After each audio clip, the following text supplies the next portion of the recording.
Hello and welcome back to the Scale Modelling Cafe, and welcome to the final part of the Zokei Mura F-4C Phantom.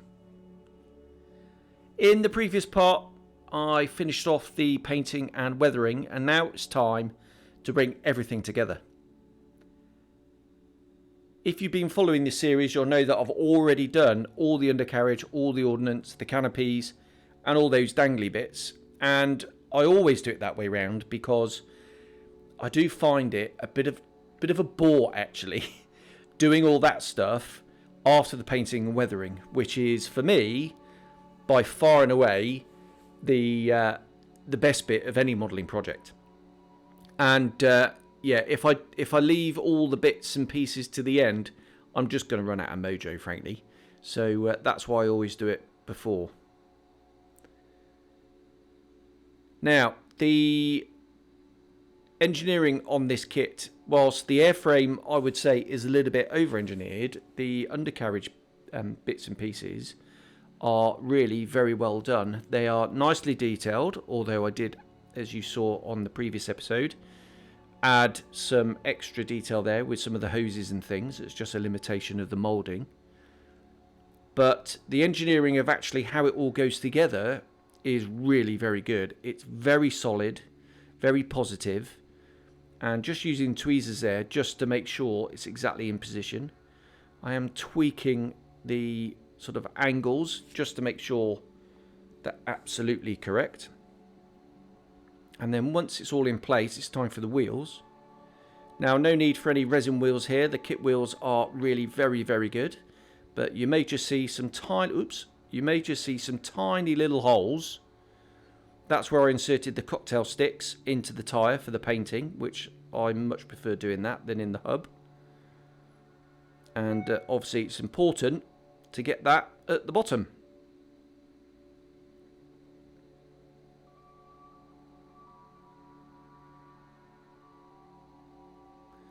And there we are with the doors in place. So the wheels for the main undercarriage legs, you can see the extra wiring detail that I've put in there. Nice positive fit. Just rotating the wheel to get the little hole at the bottom, and that will also spread the glue around the join. And then, having put all the glue in, we can go in and push the leg in. And it's really positive, but yeah, you do need to tweak it just to make sure it is at the correct angle. This is the advantage over the Academy kit, which you have to put the gear in as you're building it, which is obviously fraught with danger. And what I like about the Phantom is the gear is not it's certainly not over-engineered. It's very straightforward. You've just got the gear leg and one actuator, a couple of doors, and that's it.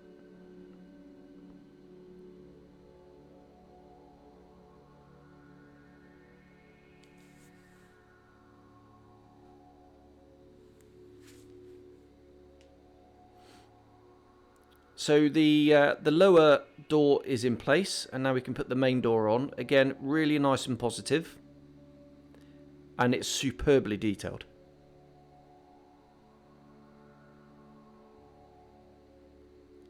Just moving it around, making sure it's sitting in its location.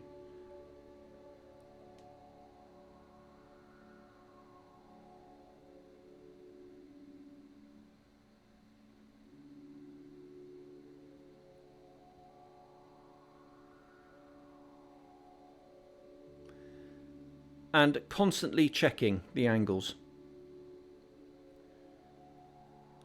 Now for the inner doors, again, nice and positive location.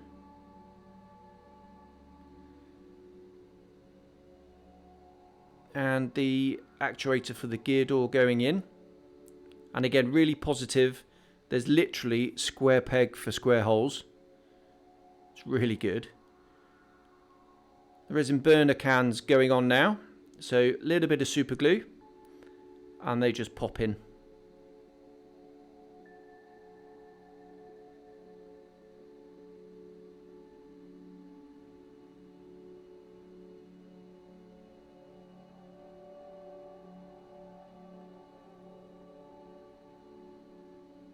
And you can see the detail there, lovely.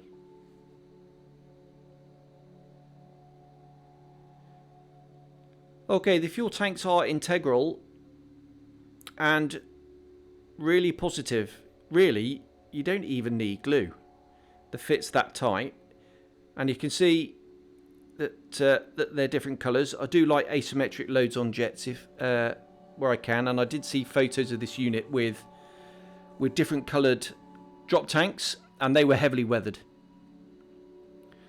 So I did that on this model. I think it just adds that extra bit of interest to any model if you've got asymmetric stuff like that going on.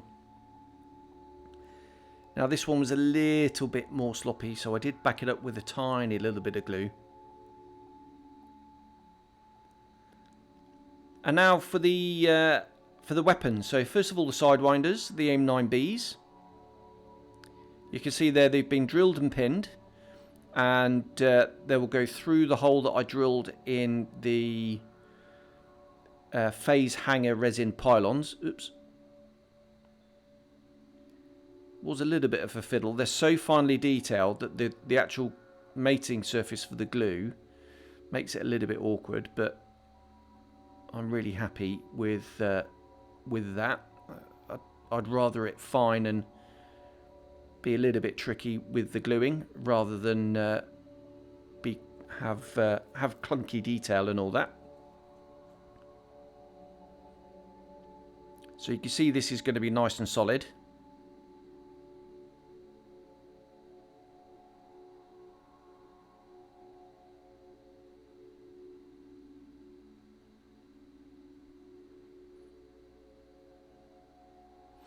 And that wire, which is plastic coated with white, it will be toned down later. Right, now to mount it into the wing. So I had this kind of this plastic strut stuff. It's not round. It's a kind of oval shape, which is great because that's going to create the friction to put it in. And again, don't really need glue, but I did use glue. And you see, just cutting them to different lengths, which is going to make it much easier to mount onto the model. And there we are. Now for the sparrows.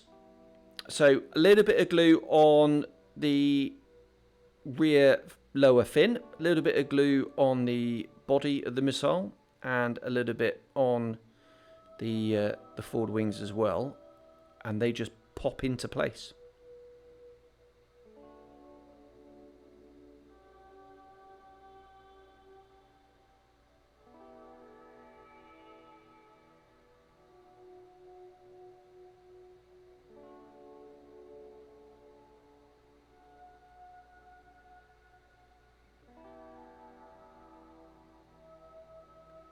There we are, 044 minus loadout, as we used to say.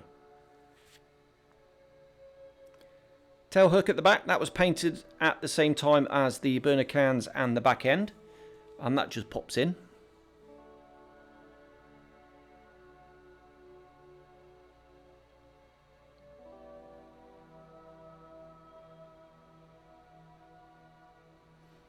Right, the tailplanes. If you saw way back in episode 2 in the construction, you can see that it really is a sloppy fit. But I went ahead and fixed all that. And now they just click into place. And they're really sturdy. You can see how tight the fit is. And the angle is set perfectly. And we're almost at the finishing line now. So a little bit of Ammo's Ultra Glue for the seats to splurge them on.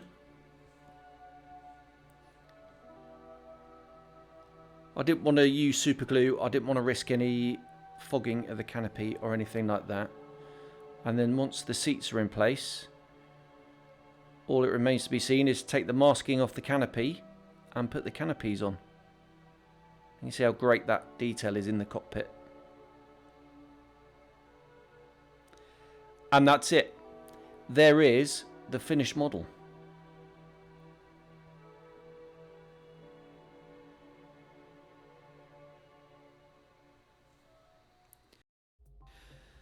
So I really hope you enjoyed this series on the Zokei Mura Phantom. I really enjoyed building it. There were a few frustrations in the construction. The sloppy fit of the tailplanes, that was less than ideal, but you saw how I fixed that in episode 3. The spine insert is, I think, unnecessary. It would have been much better to have 2 fuselage halves, or, like the Academy kit, a 1-piece fuselage.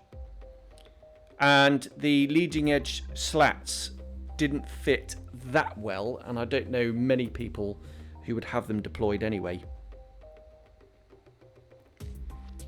The main part for me of this model was the painting and weathering. These US Air Force Phantoms got absolutely filthy, and it's unusual really compared to World War II aeroplanes that you can go to town on a, in inverted commas, modern jet.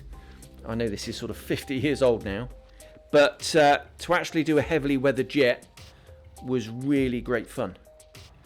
So in summary then, the kit is has a few little over engineering issues, I would say, but easily overcome.